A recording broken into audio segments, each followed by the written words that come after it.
Ek wil gewoon net praat met iemand wat iemand afdruk, of iemand wat van iemand sleg praat, of iemand wat nie so lekker gesind is met iemand anders nie. Ons leef in 'n tyd waar ons nie meer so kan leef nie, man. Ons leef in 'n tyd waar ons kyk agter mekaar.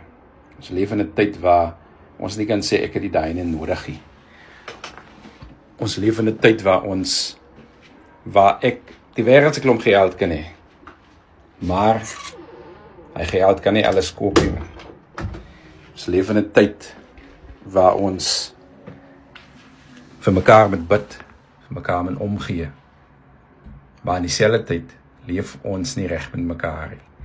In dieselfde tyd loop ons mekaar sleg praat. In dieselfde tyd probeer ons mekaar strepe trek dat die een alles moet verloor. In dieselfde tyd probeer ons mekaar se name swak maak. Ek praat vanmiddag met iemand die buite wat miskien nie wil luister nie, maar ek weet daar's mense wat gaan luister. Kom ons kyk agter mekaar. Kom ons wees lief vir mekaar. Kom ons gee om vir mekaar. Kom ons grawe in die gate vir mekaar. Kom ons bid vir mekaar. Kom ons uplift mekaar.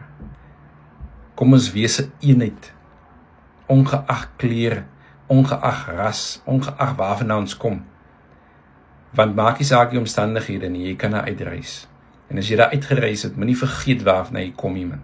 Want dit is wat baie kere gebeur. Ek het nou al oral oor die land getravel. En ek is nog elke keer huis toe. Want ek is van Riversdal, man. En dis waar my hart lê. By eseKwasse mense, Riversdalse mense.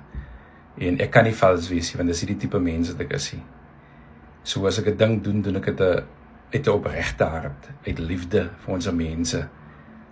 So kyk in jouself, man. Hou op kyk wat iemand anders doen. Kyk in jouself.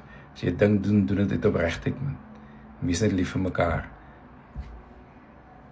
Julle moet 'n absolute geseënde tyd hê, man. Kom ons kyk agter mekaar.